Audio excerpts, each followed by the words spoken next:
Hey guys, Misery here, back with another CZM video, and today we're doing an in-depth Narja guide, everything you need to know about this unit. Before we get into the video, I wanted to make a disclaimer that this is my personal opinion and what I think. You're allowed to have your own personal opinion, just like I'm allowed to have my own personal opinion. I just wanted to make that clear that some rankings can be interchangeable with some epiphanies, but for the most part I rank everything where it roughly should be. If there's something I missed in this video, you can comment it down below so that people can learn more about Narja and may learn something in my comments that they didn't know before. I just wanted to state that before this video starts. So getting straight into the video, I assume this video is going to be quite lengthy, so I want to get straight into what you need to know about this unit. So starting off, if we go to her cards over here, so Narja is a defense-based scaling unit. As you see in our kit, these three cards over here, the Shackles of Hunger, Mealtime, and Domain of Voracity, they all do defense-based damage. And if we click on one of the cards right here, Shackles of Hunger, it says what defense-based damage does right here. So a lot of people are misunderstanding and taking that defense-based damage is just scaling off a defense. But in reality, it does 210% of defense and 30% of attack. So when running DPS Narja, it is okay to stack attack after you stack defense, crit chance, and crit damage. But her whole kit revolves around defense basically. And then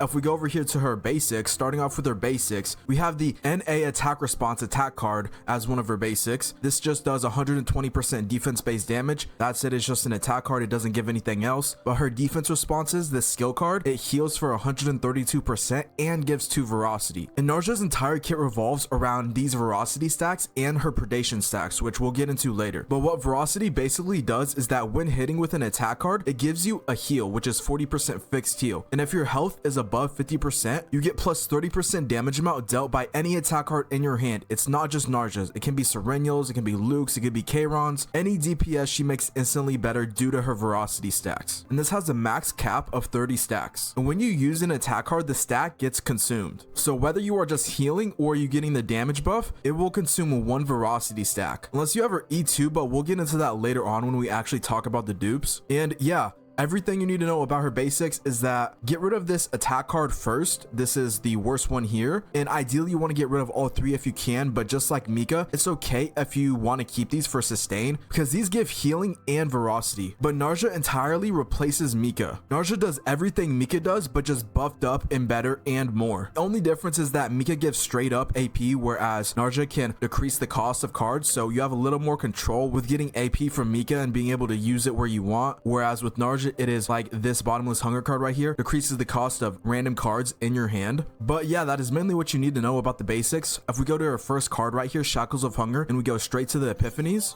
So there's 2 main ways to build Narja. You can either go the support buffer route or you can go the DPS route. So starting from left to right, this first attack card is actually one of the better ones and one of her best attack cards, because what attunement does is that if we read it here, it says when this card is drawn, activate attunement effect. So that counts when you are drawing the card when a new turn starts. So if you cycle this into your hand at the start of the turn, that's an extra 6 Voracity instantly. And this one hits the most out of all of these, unless you have this middle one, but this middle one really isn't that good because you need a ton of Voracity for it to do a bunch of hits. So just straight out of the gate, this first one is really good and really solid for most comps. And on to the second, Shackles of Hunger, the 0 cost attack one. This one arguably is best for support and DPS Narja under the right circumstances. So if you have a divine on this, this is gonna be the best one out of all of these, because if you have a divine that gives draw 1 or 1 AP, if you actually read how this card works, it says at the start of the turn, if Voracity was activated 3 or more times in the previous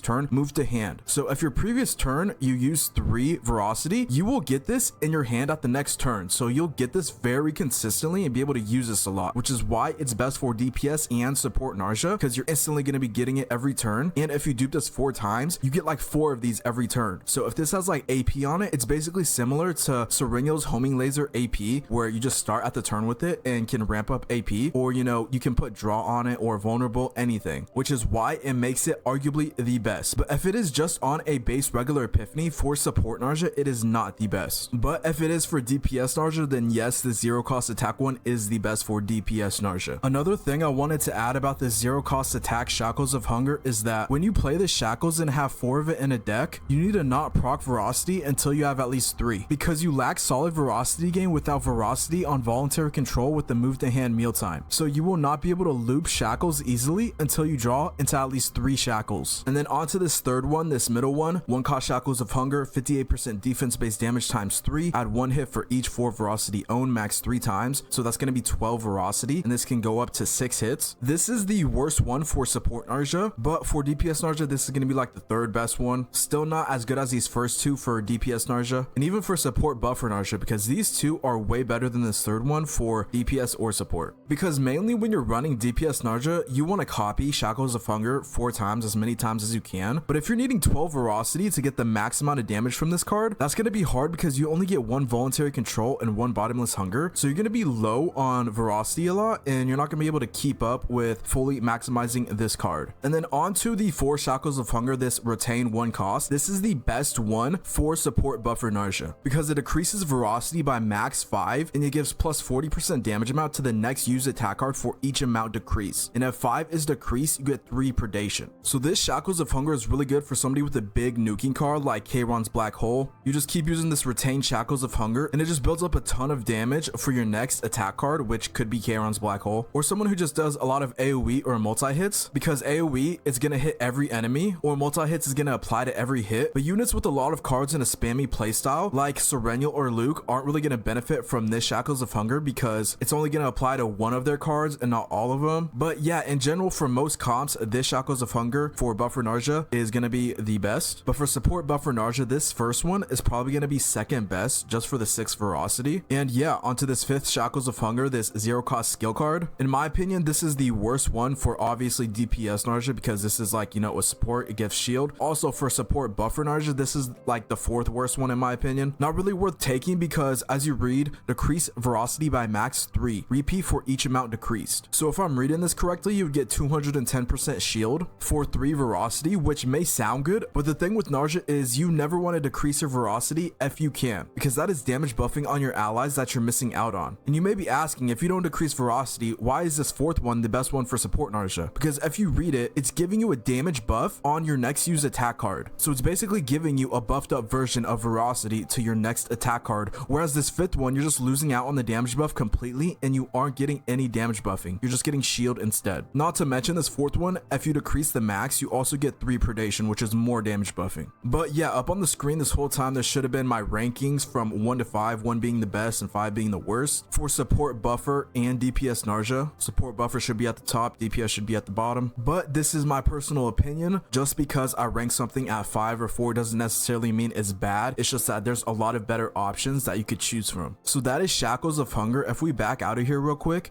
and we go to her next card, which is going to be Bottomless Hunger.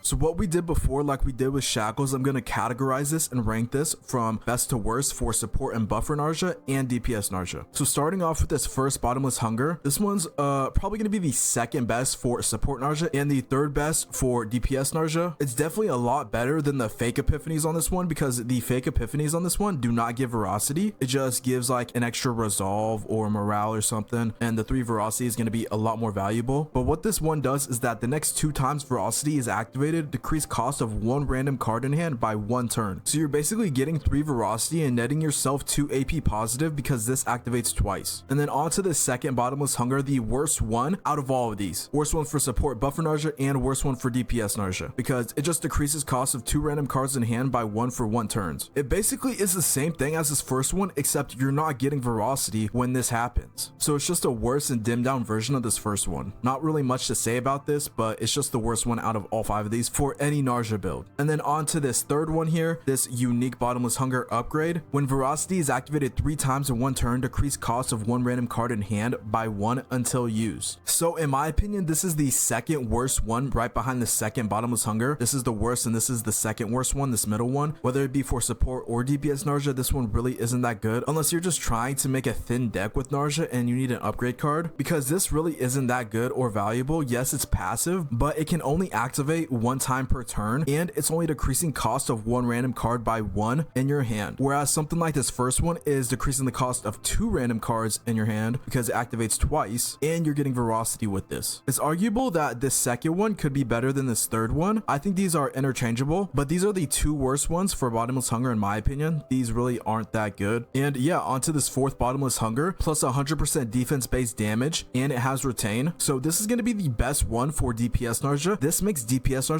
do a ton more damage. Like plus 100% defense based damage might not sound a lot because, you know, when looking at defense based scaling units, their numbers aren't really that high on their defense based cards. But even though the numbers are a lot lower than normal attack cards on main DPS, defense based damage scales a ton. Like I said before when we were talking about defense based damage scales 210% of your defense. And this has retain on it, so you can use this whenever you want if you're trying to set up Narja and nuke down a boss with DPS Narja. But for support buffer Narja, depending on the comp, this could be good if you're running like Kalipe or Magna with Narja, because this doesn't apply just to Narja. This applies to any defense based scaling unit like Kalipe and Magna. But yeah, that's the fourth Bottomless Hunger. Onto this fifth Bottomless Hunger. This next one, lead 7 Voracity for one turn each time Voracity is activated, plus 40% damage amount to the next Mealtime. So this is going to be the best one for support buffer Narja because it gives 7 Voracity. It's basically like a mini voluntary control, and it's a lot of Voracity. But also, it's going to be buffing up Narja's Mealtime over time until you use it. Just upon using Voracity, which you naturally already do with your other attack cards, whether you're using DPS Narja or you're using a different DPS, you just naturally use Voracity. So this is just going to be passive damage built up on Mealtime, and it has lead, so there's a 50% chance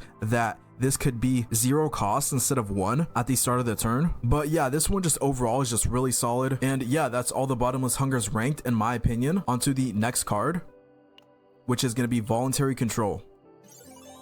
So starting off with this first Voluntary Control, this is going to be the most generic and best one for overall any team comp. This one fits into basically every team comp that you can think of, allowing it to be one of the highest and best ones out of all 5 of these. So if Voracity is fewer than 6 stacks, you gain 9 Voracity. And if you have 6 or more stacks of Voracity, you gain 3 Predation. So 9 Voracity is a ton of Voracity. Besides this other one that gives 10 over here, I think this is the highest amount on one card. And this one's an upgrade, so you can only use this once, whereas you can use this one multiple times. But if you have more than 6 stacks, you also gain Predation, and you know, Predation is just a buffed up version of Voracity. If we actually go in here, I don't think I've shown it in the video yet, but Predation F in Voracity state plus 80% damage amount dealt by attack cards, and when the effect is activated, decreased by 1, just like the Voracity stacks. So yeah, this first one really solid, fitting into most comps, and you can never go wrong with this first one. Something I also forgot to mention and wanted to make clear is that this epiphany, this first one for Voluntary Control, it has a neutral epiphany. I'm pretty sure this goes down to 6 Voracity and this goes down to 2 Predation, but it also gives for one turn 2 morale. I think that's going to be the best Voluntary Control for whether you want support or DPS Narja. Onto the second one, arguably the second best one. These first two are interchangeable for the first and second best. These are going to be your top 2 Voluntary Controls to take for any Narja build, whether it be DPS or support. But what the second one does is that not only is it 0 cost, but if Mealtime is in dropout, it moves straight to your hand. So this is basically like a tutor. It instantly gives you the card. Just like how Haru has her anchor pointer, I think it is, that gives her the anchor shot instantly. This basically gives you your Mealtime instantly. And if Mealtime is in graveyard, you get 3 morale for one turn. So this second one is gonna benefit for comps that do a lot of hits and the spammy playstyle. And this first one is gonna be better for comps that don't do that. But yeah, you really need a lot of hits for the second one to outvalue this first one. But it's definitely doable. And onto this third Voluntary Control, the worst one for DPS and support Narja. This one is just horrid, because what this does is that for 2 turns, each time action count of the target is decreased 1 Voracity. So for this to even outvalue this first one, the opponent needs to have at least 10 action count, and you need to decrease it 10 times to even gain 10, whereas this one just instantly gives 9. So this one, maybe the next Great Rift has like 20 action count, for who knows, I don't know. But 99% of the time, this third Voluntary Control is just going to be horrible. And then onto this fourth Voluntary Control, unique upgrade, 10 Voracity, select 1 attack cards, 1 Predation each time that card is moved to hand. So this one is going to pair good with something like if we go over to Narja Shackles. the 0 cost attack Shackles of Hunger, where at the start of the turn, if Voracity was activated 3 or more times in the previous turn, you move to hand. So that Voluntary Control could work for that specific Shackles of Hunger for Narja, or this Voluntary Control could work for something like Haru, and you could select Haru's anchor shot and put it on that because you get that a lot with their anchor pointer. So it's probably, it really depends on the comp, and even in the good comps it's in, like the cards that move back to hand a lot, even then it's still kind of mediocre and it doesn't outvalue these first two. It's a unique upgrade. You could thin the deck more. Maybe you're just running a specific niche comp where you need this with Haru or something, I'm not sure, but ideally I wouldn't pick this one. Onto the 5th Voluntary Control. This one actually can be pretty solid if you're running a unit that uses a lot of basic cards like Chizuru. She creates a lot of moon slashes, or you know, you could use Mei Lin where you use her basics a lot, because what this one does is that it's unique upgrade like the last one, so it's passive, but each time a basic attack card inflicts a hit, 1 Voracity, and then you also get plus 50% damage amount to basic attack cards. So you'll get 1 Voracity and you get extra damage upon your basic attack cards upon using them. So like I said, Chizuru or Mei Lin could, you know, get a good comp with this. Really just depends. Just like the last one, it's niche and not everyone can use it. Well, technically everybody can use it if you don't get rid of the basics on the unit, but 80% of the units in this game want to get rid of all 3 of their basics because it's just not worth keeping. So that's all the Voluntary Control ranked. Onto her next card, which is going to be Domain of Voracity.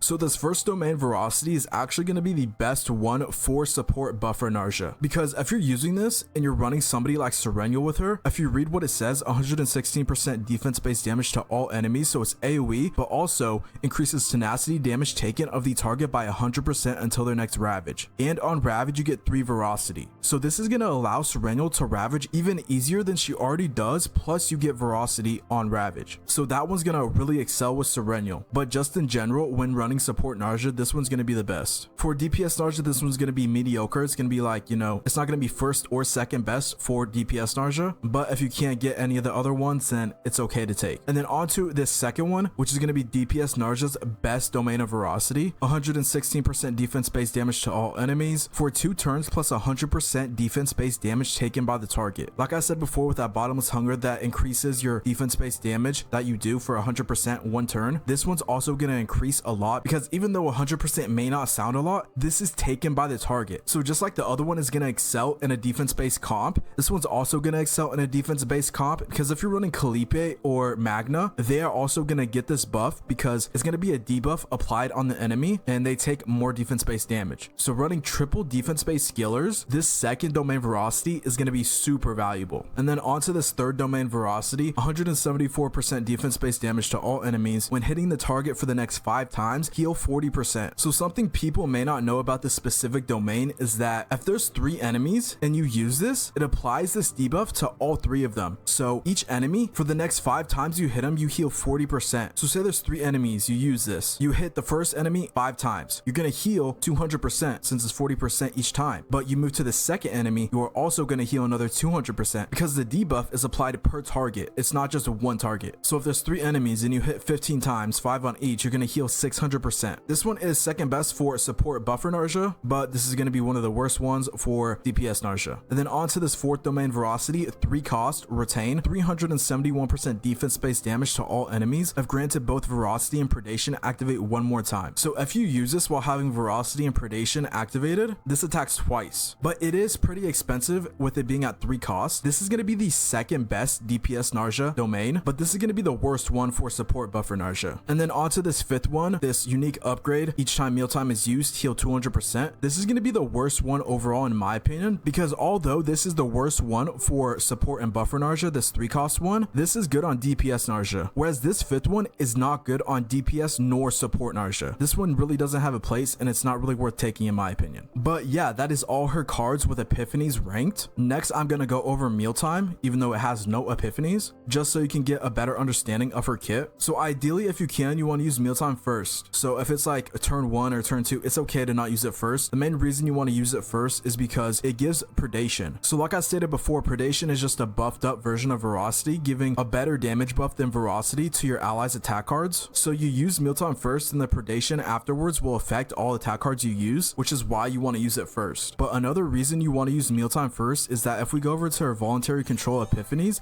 that if you read the 0 cost skill card one, if Mealtime is in draw pile, move to hand. If in graveyard, 3 morale for 1 turn. So if you use Mealtime first, you're not only going to get the predation from the Mealtime, you're also going to get this 3 morale buff on top of it. Yeah, her Mealtime is just a big AoE heal, and what I mean by that, it does AoE damage, but it also heals. So if Voracity is decreased, it decreases the cost of this card by 1 and add plus 30% heal amount to a stack of 10 until used. And then it gives 186% defense based damage to all enemies, and then this extra heal amount up here is just going to be applied to this 116% heal down here. And like I said before, it also gives 4 predation, and that is her Mealtime card. Then lastly, we have her ego skill. So this ego skill is also another reason why you want to be using Mealtime first, because her ego skill, 10 Voracity, 250% defense based damage, and if Mealtime is in graveyard, 5 predation. So it's similar to the 0 cost Voluntary Control, where if Mealtime is in graveyard, you get a buff. So yeah, mainly just want to try and use Mealtime first if possible before using any other attack cards. And that is all her cards and ego skill covered. So next we have her partners.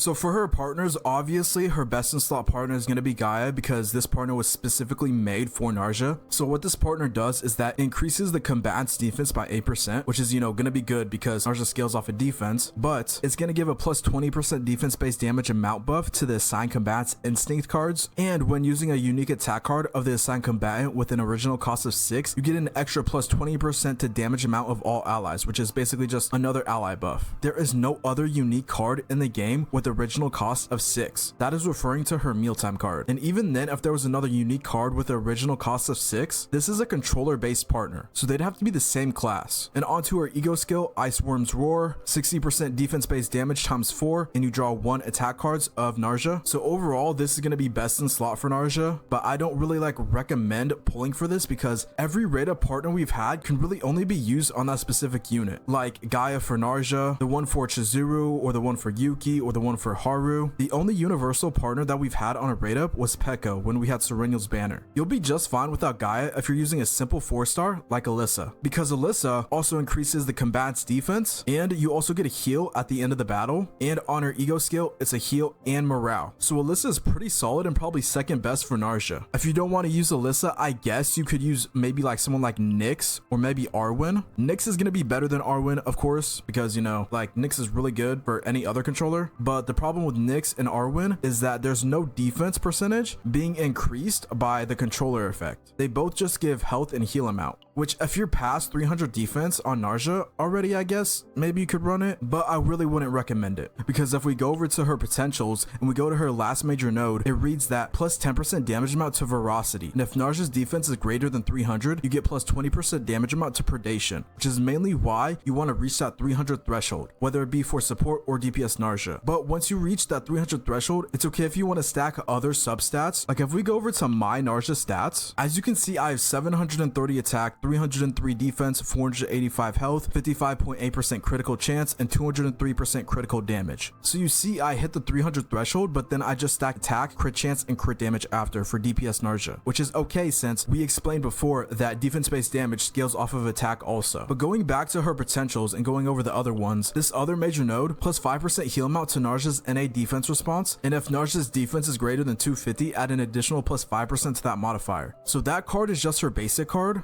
There's also another node here, adds 2 Voracity to the basic card, which is just this one. So those 2 nodes really aren't that good, but her ones leading up to the main nodes, this crit chance one and this defense one, are going to be really good. Despite if you want to build DPS or support Narja, these both are going to be just fine. And just like every other unit, she's got the unique, the common, and the basic cards upgrades. I have bad OCD, so I usually max out all potentials when it comes to units, despite whether if they need it or not. But moving on to the decks I have farmed so far, I currently have 3 Narja decks. So starting with the first, this is my DPS one. This is pretty solid for a DPS Narja deck. I have 4 Shackles of Hunger, which this one is good for DPS Narja. I have this Bottomless Hunger that infinitely scales Mealtime, so that's going to be extra damage. I have this Voluntary Control that's solid on any comp. And then I got this Voracity, which is going to allow me to do 100% more defense-based damage to the target. And then for the gear, I just have the cube. I have this reinforced combat suit for some extra sustain. And then I got the intellected discord, which is going to give me more attack, allowing me to do more damage. But yeah, that's my DPS deck. This is my support deck. Ideally, you want 2 Shackles of Hunger and 3 Voluntary Control instead of 3 Shackles and 2 Voluntary Control, just because this Shackles takes up a lot of Voracity. But I couldn't get a 3rd Voluntary Control and had to settle for a 3rd Shackles of Hunger, which this deck is decent, just not as good as if I were to get 3 Voluntary Control. I got scuffed on the Bottomless Hunger, so this one's pretty bad. But besides that, everything's fine. I got Draw Divine on my Voluntary Control. I even got Fury, so that's some draw power right there. The gear, I just got this Source of the Forbidden. When hit, you inflict a random debuff, whether it be vulnerable, weaken, or impair on the attacker. And then I got the Mythic Chestplate that allows you to discard up to 3 cards at the beginning of the battle. And then onto her weapon, it's just the Sneering Dagger. When an enemy is defeated, 2 vulnerable to all enemies. Even though she's not really going to be killing enemies, from what I've heard, this applies to anybody on your team who kills. It doesn't have to be the one with it equipped, so if that's how it works, then the main DPS is going to do the killing, and this can apply to vulnerable. And then the one I have equipped right now is just for my last video where I did 400k damage with Narja in this specific niche build. If you want to know more about how I did 400k damage with Narja, I go in depth and explain how this deck works in that video, so I'm not going to go over this deck in this video, but yeah. And then onto her weapon gear slot. Up on the screen right now, I'm just going to put a big list of weapons throughout all the worlds and planets that you may want to look out for when farming for Narja in Chaos. It really depends, since you can build Narja as a support or DPS, so I'm going to try and balance it and find the best ones for support and the best ones for DPS. I'm just going to leave it up on the screen a little bit in case you need to pause and look at what you need.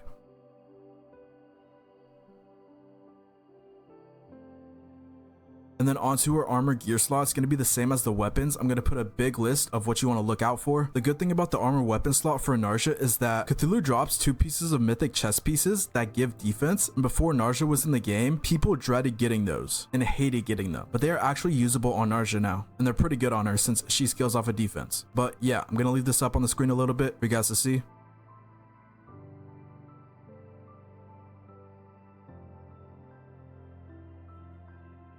And then onto the accessory gear slot, same as armor and weapons. Gonna put a big list. They should be sorted between support and DPS so you guys don't get too confused. Maybe I put the best ones for support on the left and the best ones for DPS on the right. I don't know. Just gonna leave it up a little bit for you guys.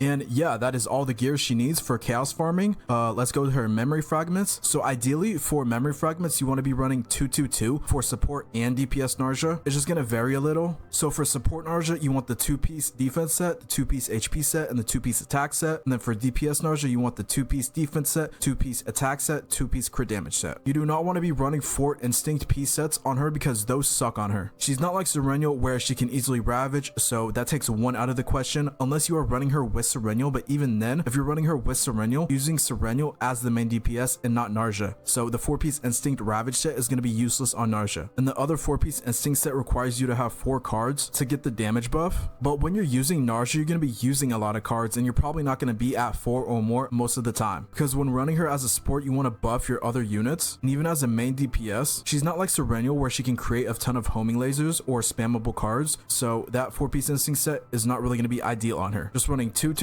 for support or DPS is going to be best. And then onto her manifest egos. These aren't too important. This first one increases the predation on Mealtime by 2, so that's just a little extra damage buffing. The E2 is actually pretty solid and nice. When Voracity decreases, has a 25% chance to gain 1 Voracity, so this is netting you neutral Voracity, and you're not losing any when this procs. So you get to keep the Voracity buff for 1 more attack card, and this could come in clutch when using someone like Serennial. And then onto her E3, increases Predator's hunting methods predation gained if Mealtime is in graveyard by 3. So originally, this was 5 if Mealtime was in the graveyard, and now it's 8. So just like her E1, a little extra damage buffing, nothing too insane. And then her E4, plus 30% damage amount to predation, just like E1 and E3, extra damage buffing. Her E5, same as everyone else's, just upgrades the card potentials, nothing insane. Only reason you go for E5 is to get to E6, which her E6 is not really insane. It's good, but it's like, for an E6, kind of underwhelming to me at least. So at the end of the turn, deal 50% defense-based damage to random enemies and heal 1% health for each predation decrease this turn. So that's predation Predation instead of Voracity. Predation is harder to get than Voracity because there's less sources of predation and you just get Voracity a lot more. But if you've seen this in action, it's actually really satisfying and does a lot of damage. And yeah, that is her Manifest Egos. Let's head over to Basin real quick and I'm going to show the recommended team comps you want to use for Narja over there. So the first team I recommend using Narja in is going to be for chaos deck farming. So you have your main DPS in the first slot, which in this case is going to be Serenial. You have Narja and then you have Veronica. So these bottom two, Narja and Veronica, are actually the best in the game for farming decks because of how many unique cards they have. And unique cards can't be copied, which is what you want. So when you get a copy encounter, it gives you a higher chance of copying the card you want. But Narja gives you the sustain, she gives you the buffing, she can be a sub DPS. Veronica can also be a sub DPS. Veronica also has draw power, which is something Narja lacks. So for sustain and support, you're going to be chilling just using Narja and Veronica. You shouldn't have any problems. And then you got your main DPS, which is going to be buffed by your supports. You could also run something like this if you want to go main DPS Narja, where you have Narja as the main DPS, you have a draw power support like Veronica, and then you just get a 0 card deck unit for the third slot. It can be anybody, it doesn't have to be Ray,